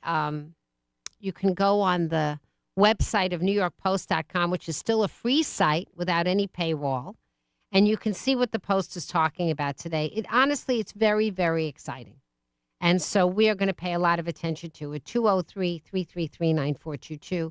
We're going to pay a lot of attention to it. In Bridgeport, people paying a lot of attention to the case of the cannibal who was sentenced by a 3-judge court to 60 years in a psych ward and came out after only 10 as a result of the psychiatric panel finding that he is fit to be able to be in community in perpetuity with very little restrictions on his behavior, although there are going to be people checking in to make sure he's compliant with his meds. The Connecticut board has been under a lot of scrutiny, with 4 Republican members of the delegation of Hartford asking questions of the psych board and expecting them to be answered. I actually have the questions and the answered. I was sent those. The person whose name we're talking about is named Tyree Smith. And a state board had a Tuesday deadline of yesterday to explain in writing its controversial decision to grant, quote, conditional release from a hospital custody to a man who killed a person with an axe in Bridgeport in 2011, then ate his eyeball and part of his brain at a cemetery. However, that commission, that board is getting flack because they did not release it as of yesterday. Now, they very well may release it today. Tyree Smith was found, quote, not guilty by reason of insanity in 2013 by a 3-judge panel in the December 2011 murder of Angel Gonzalez in Bridgeport. The same 3-judge panel that found Smith not guilty later committed him to the jurisdiction of the state psychiatric review board for up to 60 years, which is the maximum sentence for murder. They weren't fooling around. They never would have expected he'd get out in 10. The board says its mission is treatment rather than punishment, and they move people into the community when they believe it is safe for them to do so. And because Smith has responded gradually to psychiatric treatment over the last 10 years, the board already has been gradually moving Mr. Smith into the community, where he now lives in a group home in Waterbury. And he has essentially been living in that Waterbury group home full-time for over 9 months, mostly in a status known as, quote, temporary leave. On February 21st, the board voted to grant him conditional release, meaning that all of his care will now take place in the community, and he will no longer have to return to Middletown, where the psychiatrists of the state would check on him. Vanessa Cardella is the psychiatric board's executive director, and they have said that their memo of decision explaining their action was due 25 days after the February 21st vote, which was yesterday. However, as of yesterday at 5:45 p.m., Ms. Cardella had not responded to 2 emails from the reporter. Melissa, can you check to see if this report has been released this morning? This would be from Vanessa Cardella with respect to the Psychiatric Review Board on Tyree Smith. 4 Republican state senators, including Heather Somers, Mark Ciccarella, Henry Martin, and Stephen Hardin, have criticized the board's decision, and they posed written questions to Cardella, which she did answer. And one of the questions was whether or not the people in the group home would know this person's history. And the answer was, by law, they don't have to know. So the answer is they don't know.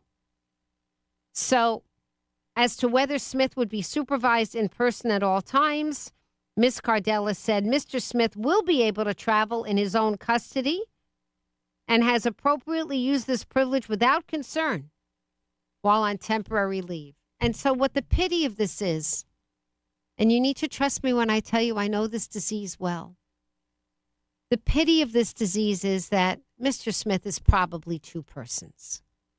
He is quite literally the person that he is now under appropriate medical supervision and unlikely to hurt anybody.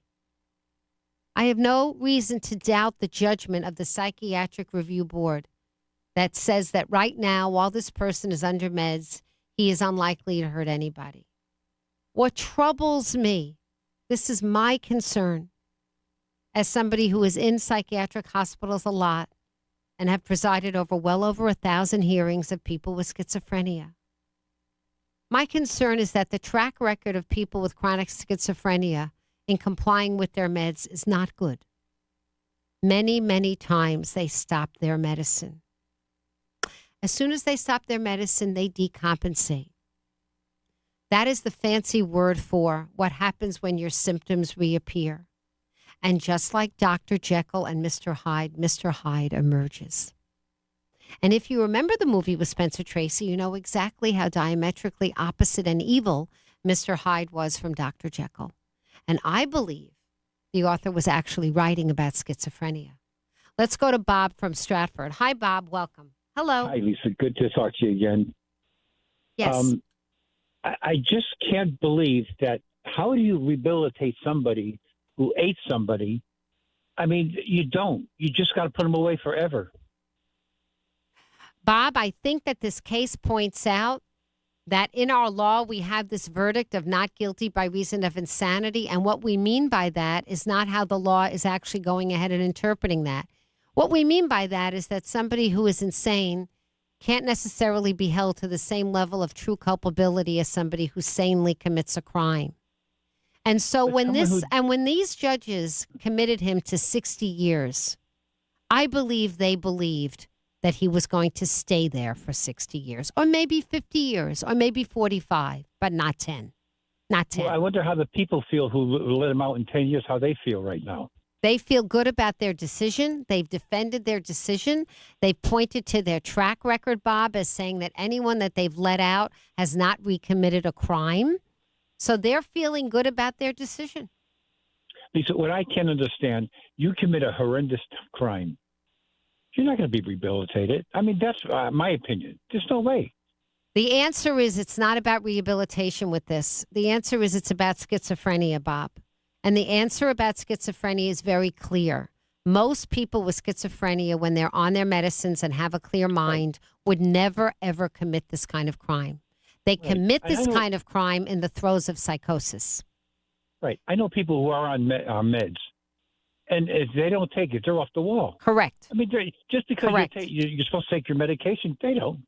Well, that's the issue. And to me, in evaluating this, and I'm not on this review board, I'm a lawyer. I don't come to things as a psychiatrist. Mm-hmm. But to me, you evaluate risk versus benefit.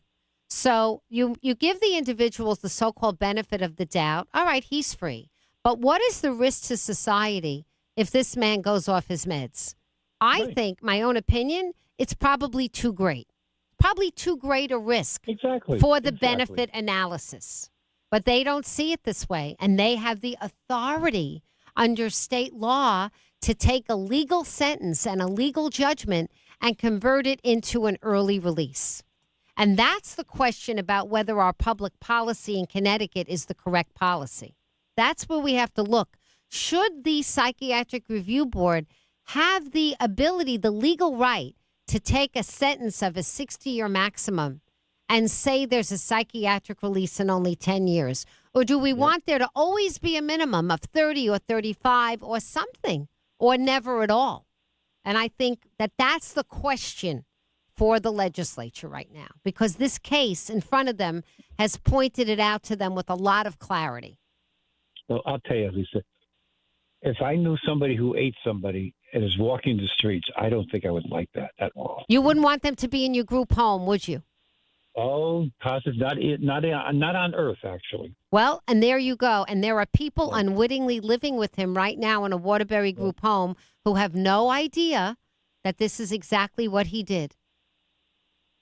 Unbelievable. That's where we are.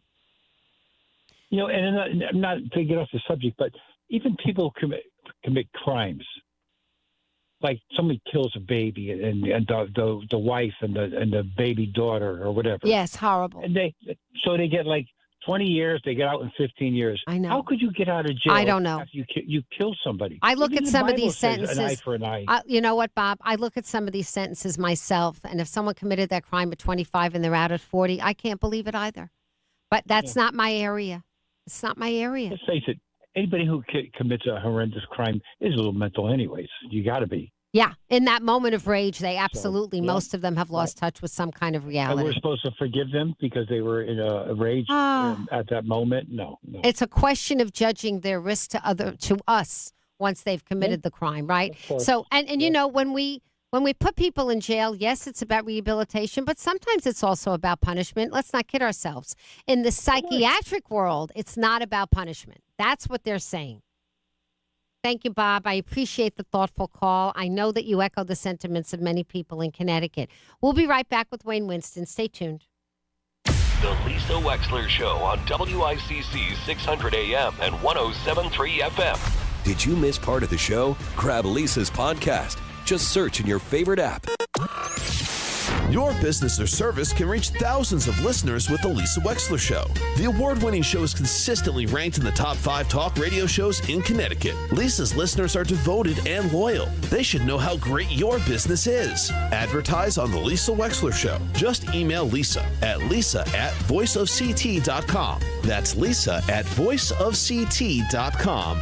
The Lisa Wexler Show. If you're thinking about it, Lisa's talking about it. And that includes you. This is your optimum weather update. Today, expect lots of sunshine and warmer temperatures, highs in the low to mid 60s. Lows fall back into the 30s at night. Tomorrow, cloudy, foggy, and windy with a chance of rain later on. Highs in the low to mid 50s. This report powered by Optimum Business. Take your business to the next level with Optimum Business Essentials. Get reliable, secure internet connection backup and business phone all for just $90 a month. Visit Optimum.com/business or call 855-2-OPTIMUM today. Selling your home is a numbers game. The more potential buyers who see it, the greater the opportunity to sell. And when your home is listed on Smart MLS, more than 21,000 realtors see it, and so do all their buyers. Suddenly, the number of people looking at your home starts to grow by a lot. More realtors sharing your listing, more people seeing your home, more offers coming in, and maybe even more cash in your pocket. Smart move, right? Ask your realtor. Is my house on Smart MLS? Smart MLS, the smart way to sell your home. No part of your home is more important than the roof over your head. Hi, I'm Eddie Griffin, the owner of Brown Roofing, your local expert for roof replacement and roof repair. Water resistant, weather resistant, wind resistant, our products offer superior protection that come with a 50-year lifetime transferable warranty. Call us today at 475-445-1195 or visit us at brownroofing600.com. Brown won't let you down. Support the Bridgeport Rescue Mission through Jersey Mike's Round Up program and Day of Giving. All month long, round up your purchase or donate directly at participating Stamford and Greenwich locations. On March 26th, the Day of Giving, 100% of sales go to the Bridgeport Rescue Mission. Your contribution provides hot meals, housing, clothing, addiction support, and life skill classes to those in need. Together, we provide hope and make a difference. Visit brm.gives for more information. Hi, this is Leo Carl from Carl Chevrolet in New Canaan. Last year, more consumers switched to Chevrolet than any other automotive brand. Why? With more standard passive and active safety features than any other brand, plus easy-to-use technology like wireless Apple CarPlay, Chevy simply builds in more value. And who doesn't love getting more for their money? With fresh inventory arriving daily, see for yourself at Carl Chevrolet, 261 Elm Street in New Canaan, or online at carlchevy.com. Tell everyone in Fairfield County what's on your mind. 203-333-9422. The Lisa Wexler Show on WICC 600 and 95.9. And now, it's not just black and white with Wayne Winston. Now on the Lisa Wexler Show on WICC 600 and 95.9. The voice of Connecticut. I'm definitely smelling pastrami. Someone is going to have to go out and check that smell. You're not smelling it too, Wayne? I do smell it. There is something. Maybe it's corned beef left over from St. Patty's Day. Hey, hopefully there's enough for everybody. Olivia, go check to see what smells so good. Thank you. Olivia's going to go check for me. 203-333. I'm distracted by the smell. 203-333-9422. Once a week, Wayne and I mix it up. Wayne sees things, well, he's a black activist. He sees things from his holistic perspective. I see things from mine. This is an opportunity for you to call and mix it up as well. We know that the dismantling of DEI initiatives is one of the major policy goals of the Trump administration. It's kicking out in a lot of ways. But Wayne, you sent me an article this week that was particularly upsetting to you. Listen to this. This was published in Black Enterprise. Based on a new policy, people who are inflicted with shouldn't say inflicted, it should say afflicted. Sorry, Black Enterprise. People who are afflicted with a skin condition that can cause pain and scarring on their face, known as razor bumps, from shaving can be kicked out of the Marines if it does not clear up within a certain amount of time. This may greatly affect black men. According to the Marine Corps Times, the U.S. Marine Corps has stated that any Marine who has been diagnosed with pseudofolliculitis barbae has to undergo medical reevaluation within 90 days to see if they will still require a shaving waiver due to the condition. And that's described as a common inflammatory reaction of the hair follicle, most often on the face as a result of shaving. It is aggravated with regular shaving of the face. And Wayne, tell me why you sent me this article in particular. What's going on? Sometimes we beat around the bush a little bit, and you have to come straight at it from our perspective. Okay. This affects black men in particular. Why? Tell me. Because that is a significant problem with a large number of black men to have these razor bumps. What's a razor bump? I mean, I'm not a shaver. They're tiny bumps. Yeah. I'm fortunate. I have you have very smooth skin. Okay. And so it doesn't affect me. All right. In which case, if they did a straight razor, you just tear these guys' faces up. I mean, it's just a part of I think of the melanin complex or complexion. Well, maybe the hair that grows in is so curly, you know what I mean, or kinky, whatever the hair is, that it forms an immediate bump on the face and it's harder to shave than a straighter hair. Is that possible? Well, I think that's part of it, but it's a very common type of practice. Now, they can literally... So it's called razor bumps, and it's a common skin condition of men. Yes. And if men have to shave every day, how do they treat it? What do they do? They use different things. Magic shave is one that's called, you can just rub it. It's kind of like Nair. Okay. Magic shave, but it doesn't actually fix the problem. There's a lot of skin problems that are out there that have to be treated. Right. But that's a very common one. So here you are, a Marine. Yeah. Okay. You've passed one of the toughest boot trainings ever. ever. Right. And you're ready to serve the country, and they go, but wait a minute. You're going to have to now pass the shaving skin test. Yeah, this is what I don't understand. Don't Marines have to be shaven? Isn't their hair very short anyway? Like, don't they always have? What's different about this? Don't they always have to shave? Well, they're talking about fixing the skin problem. They're giving you X amount of time to respond to the skin treatment.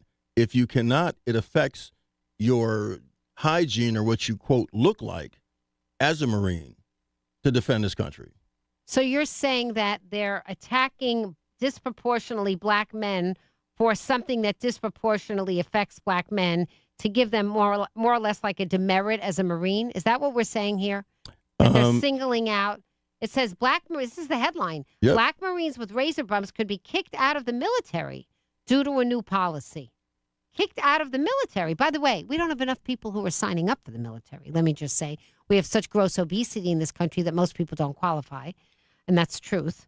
According to the Marine Corps Times, the U.S. Marine, any Marine who has been diagnosed with this razor bump problem has to undergo a medical reevaluation to see if they'll still require a shaving waiver. So the bottom line is they don't like the fact that too many black Marines haven't been shaving? Is that what this is about?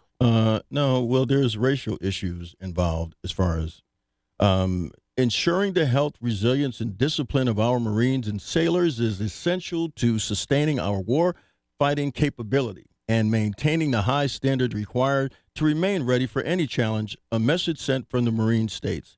These standards ensure we remain the world's premier fighting force, ready to fight and win, and with unwavering readiness, discipline, and lethality. The message was issued March 13th after Defense Secretary Pete Hegseth ordered a review of military fitness and grooming. A treatment plan was suggested for Marines with this issue, with the goal of returning service members to grooming standards and ensuring maximum warfighting readiness. Wow. And it has a 4-phase regimen. In the first phase, Marines will avoid shaving for 4 weeks until the razor bumps subside. That makes sense, right? Then the second phase will allow them with moderate to severe cases to stop shaving for another 8 weeks. And then phase 3, so for 3 months, they're not shaving. They'll have some kind of a beard. And then phase 3 gives the Marine an additional 4 weeks of the same treatment if the condition remains. In the fourth final phase, Marines whose razor bumps don't improve will be referred to a dermatologist for a potential laser treatment that will be paid for by the government. For the time being, military medical officers can give a medical waiver to Marines diagnosed with this. The waiver will be reviewed. And then it says Marines who need a waiver for over a year might be removed from service due to the new process. So the first thing they're doing is they're saying, we don't like the way your face looks. And we want to give you a few months of no shaving and treatment to resolve it. But even with medical treatment, if you can't resolve it, your grooming standards may not be good enough. We may kick you out of the military because you have razor bumps. That's what they're saying. Now, that's a straight kicking black people out the military. You think so, huh? There's no way around that. Wow. I mean, this is singling us out. It's a well-known problem historically in any black community. That's innate within just our skin. And, these white supremacist It's like groups, saying Irish people with freckles. Get out. there you go. Got red hair. You're Red out. hair. You Out. got to dye it. If it doesn't stay red, you're out. And black people are fighting in every war we've ever had in history in this country. Valiantly. Now, it means that because you have, Pete, out of all of the things in the military, that's the most thing that you have to, and you're supposed to be trying to save money in defense, and you're going to set up a whole group of A 4-phase protocol and for razor bumps. and you're going to pay for it. Yes, you're going to pay for laser treatment because it's unsightly. Now that's By the way, laser yes. treatment, not ready? cheap. Go ahead. Not only not cheap, if it's done improperly, you can develop a lifelong situation where the melanin in your skin turns every time you hit sunlight. Wow. This is what I'm saying. Laser, you don't fool around with laser. No, and the FBI had already said 4 years ago that the military had been infiltrated by a lot of white supremacist organizations. Now, understand, white supremacist organizations, they're not against the law. It's perfectly okay. You can join one. You can join a Rotary Club, or you can join the NACP, and you can join that. As long as you don't actually overthrow the government, Wayne. Exactly. You have to wait till you grab somebody and you got the gun. You can't do it. You can just say it. But the psychology is there, so that's why a lot of the DEI stuff falls underneath that, because so many of these things that they attack have to do with saying that we're inferior. And now they've even put women right up there right with us. So the DEI is women, blacks, everybody else. I wonder what the military standards would be for women now. We're going to have to go back to wearing skirts? It's maybe. I'm sure somebody's thinking that. But it's so appalling that, wait a minute, where is our guy with the chainsaw? Why would that make sense to do? This is going to be a huge chunk of money. Can't you see Doge saying that under fraud, waste, and abuse, military paying for laser treatments for Marines to have a clean-shaven face? That sounds like something they would scream bloody murder if the Biden administration ordered, doesn't it? Oh, absolutely. But we know it's a little further than that. There is definitely an attack about marginalizing, black people. And that's on the other side of this thing. That's just so unnecessary. Yeah. And somebody sat down. And they removed the black. Donald Trump removed the Joint Chief of Staffs, the gentleman who was black. And people were appalled by that. And across the internet, wherever you are, there's people saying, look, if they let out Derek Chauvin, don't rush into the streets because he's talking about doing that. I've heard that too. And it's like, because that will give the government a chance to basically call in martial law. And that's what they feel is things moving towards. We're going to come right back, Wayne. I want you to tell me when we come back. 203-333-9422. We'll take your calls. When we come back, I want to know what, if any, has been the black leadership response to this new Marine policy, which is a policy that says if you have this condition of razor bump, which Wayne Winston tells me disproportionately is attributable to black people and black skin, that you must remove those razor bumps. And if you do not remove them, then within a year or so of trying, the Marines can expel you from the Marines on the ground that you have not removed this skin condition from your beard. We will be right back. For more of Lisa Wexler's opinions, listen to her daily podcast. Tune in to The Lisa Wexler Show from 10 a.m. to noon and listen for The Doctor is In, your chance to ask prominent doctors from Northwell Health your questions on everything from bariatric surgery, cancer treatment, cardiovascular disease, gamma knife and robotic surgery, and more. Listen for behind-the-scenes, in-depth discussions with Lisa Wexler and the area's top doctors. Aside from treatment options, being informed is the best weapon against illness or disease. You might not know the best questions to ask, ask, but Lisa Wexler does, and she'll ask them during The Doctor Is In. So COPD has two components, and both are related to smoking and air pollution and environmental exposure. If it affects the lung units, what we call alveoli, then that's what we call emphysema. And this is in our effort at Northwell regarding the COPD initiative to start screening them for COPD because, yes, it's true. We're not diagnosing most of the patients that have COPD. The Doctor Is In with Lisa Wexler, featuring prominent doctors from Northwell Health. At Bender, we make your bathroom remodel a luxurious experience. Explore our curated selection of tile, stone, decorative hardware, cabinetry, sinks, and bathtubs. Bender consultants will help you create a beautiful retreat all under one roof. For a limited time, mention the Lisa Wexler Show for an exclusive friends and family discount. Visit our Norwalk or New Haven showrooms today. And don't forget to mention the Lisa Wexler Show. Bender, a Connecticut fixture since 1946. When disaster strikes, whether it's a house fire, furnace malfunction, or burst pipes, trust me, Felicia, the owner of Robin Hood Adjusters, to be your advocate. With over a decade of experience, I specialize in increasing the settlement value of your insurance claim and shielding you from unethical lowball offers by the insurance giants. Visit RobinHoodAdjustersCT.com and see how I can help protect your interests and get you the compensation you deserve. At Robin Hood Adjusters, I work for you. Let's face it, nothing makes you look older than you really are than thinning hair. But what if you could not only increase your hair count, but promote new hair growth without surgery, without drugs with potential side effects, and without a prescription from your doctor? Well, now you can, thanks to a breakthrough new supplement called Hair Grow, provided by New Nordic, the #1 supplier of dietary supplements in Europe. Hair Grow is now available in the U.S. Only Hair Grow contains Tocogaya, a powerful antioxidant that has received a U.S. patent. Multiple clinical studies show Hair Grow is safe and effective in promoting new hair growth. In one study, 95% of the patients using Hair Grow saw increased hair count. Don't lose more time and more hair. Try Hair Grow today to feel and look your best. Available online at Amazon, Walmart.com, and NewNordicUSA.com, or in stores at your local CVS. Look younger and feel more confident with Hair Grow by New Nordic at NewNordicUSA.com, or in stores at your local CVS. Back to the news and talk. Thanks to Smart MLS. Smart sellers ask, is my home on Smart MLS? The voice of Connecticut. WICC 695.9. It's the Lisa Wexler Show. We're going to resume with Wayne Winston, but first a shout out to the many Italians who celebrate Happy St. Joseph's Day today. I know from my own beautiful Carla and people who are writing me that this is a big day for Italians.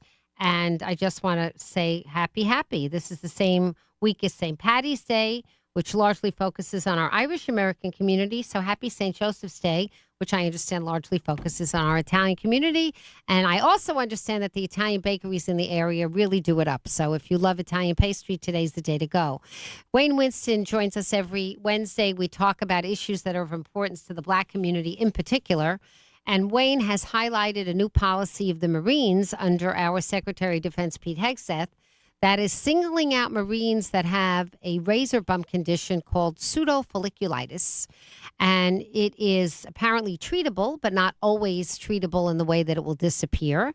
I guess Mr. Hegseth thinks that this is not proper grooming for various individuals in the Marines to have a beard that looks like it has razor bumps. So he has ordered these men, if they cannot address the condition satisfactorily, to not shave for a few months, to address it with medicines. And if they can't get it under control, he's warning them that he may kick them out within a year.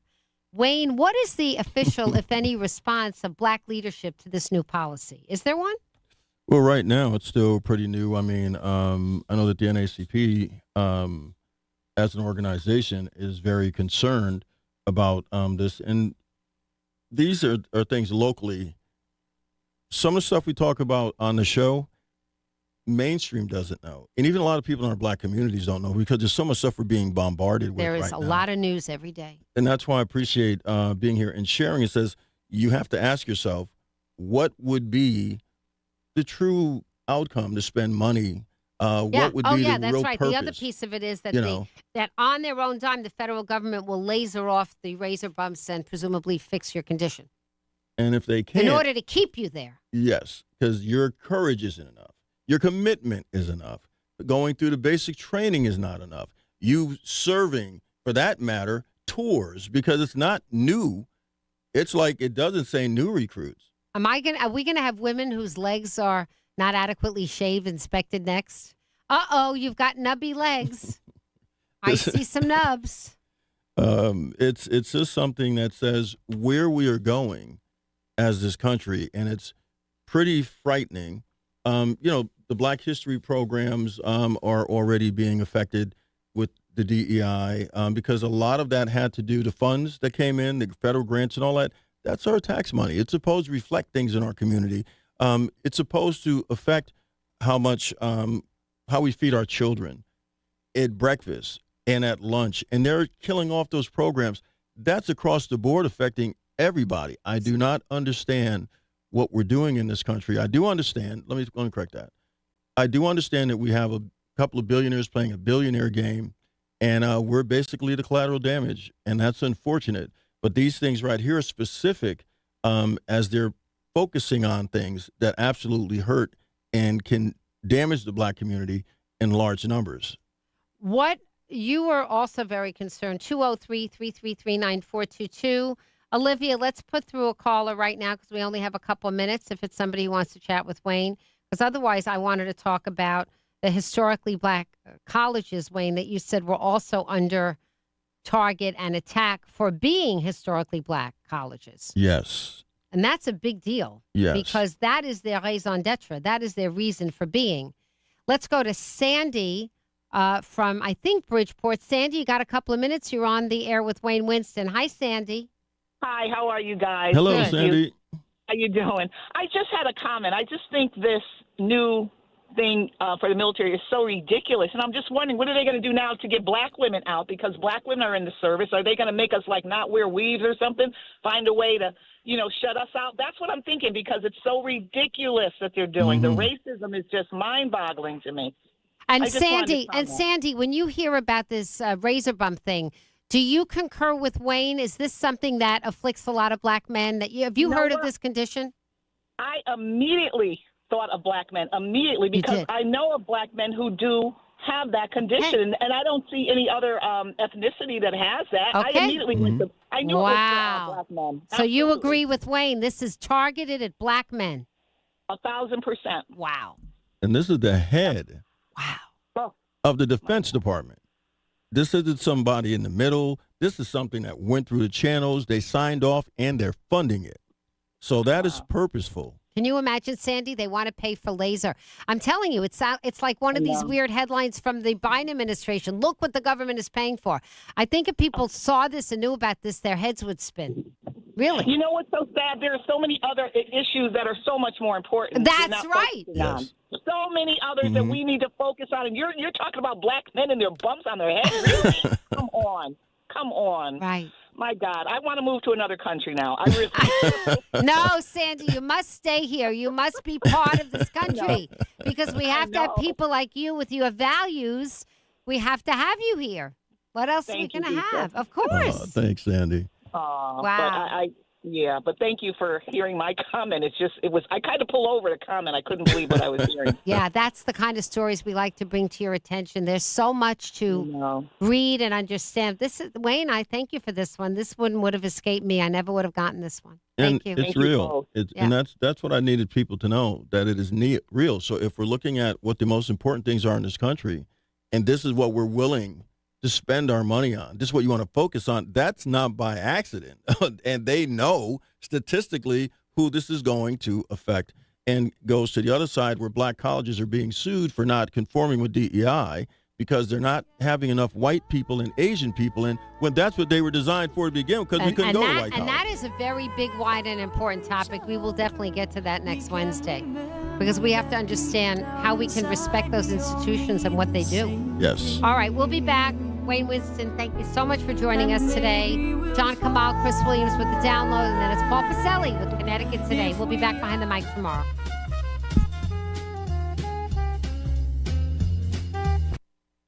WICC Bridgeport, WFOX Southport, WEBE HD2 Westport, WPLR HD2 New Haven, locally owned by Connoisseur Media. This is CBS News on the Hour, sponsored by Progressive Insurance. I'm Deborah Rodriguez. President Trump says he's just wrapped up what he characterizes as a very good hour-long phone call with Ukraine's Volodymyr Zelensky. Mr. Trump says they discussed his conversation with Vladimir Putin yesterday and needs and requests by both sides on ending the war in Ukraine. CBS's Aaron Navarro is at the White House. When it comes to that aid from the U.S. to Ukraine, National Security Advisor Mike Waltz told reporters this morning